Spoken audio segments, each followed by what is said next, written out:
आज ही Doubtnut app download करें। Doubtnut पर होगा अब आपके सभी मैथ्स, केमिस्ट्री, फिजिक्स और बायोलॉजी डाउट्स का सफाया।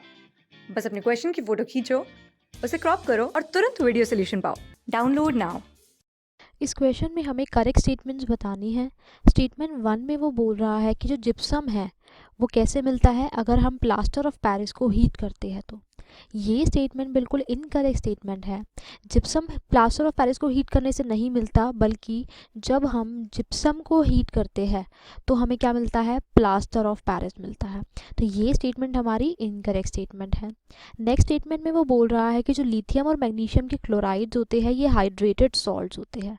ये स्टेटमेंट बिल्कुल करेक्ट स्टेटमेंट है। इनका साइज़ जो होता है, इनका साइज़ क्या होता है, इनके साइज़ बहुत छोटा होता है और चार्ज बहुत ज़्यादा होता है।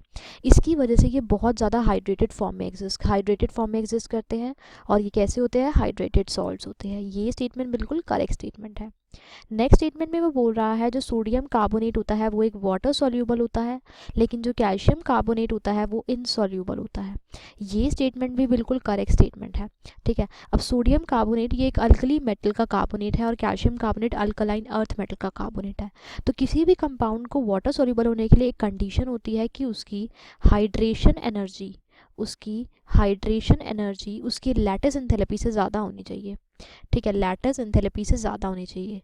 अगर लैटिस एंथैल्पी ज़्यादा होगी तो लैटिस को तोड़ना बहुत ज़्यादा मुश्किल होगा, और लैटिस को तोड़ना ही मुश्किल होगा तो वो हाइड्रेट ही नहीं हो पाएगा और ना ही वाटर सॉल्यूबल हो पाएगा।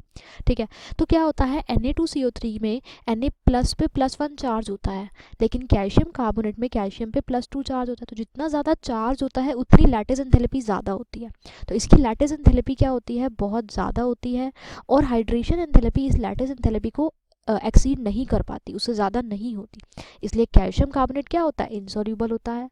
लेकिन Na2CO3 में Na+1 है तो इसकी लैटिस एंथैल्पी जो होती है ज़्यादा होती है, लेकिन हाइड्रेशन एंथैल्पी उससे भी ज़्यादा होती है। इस वजह से ये क्या होता है, वाटर सॉल्यूबल होता है।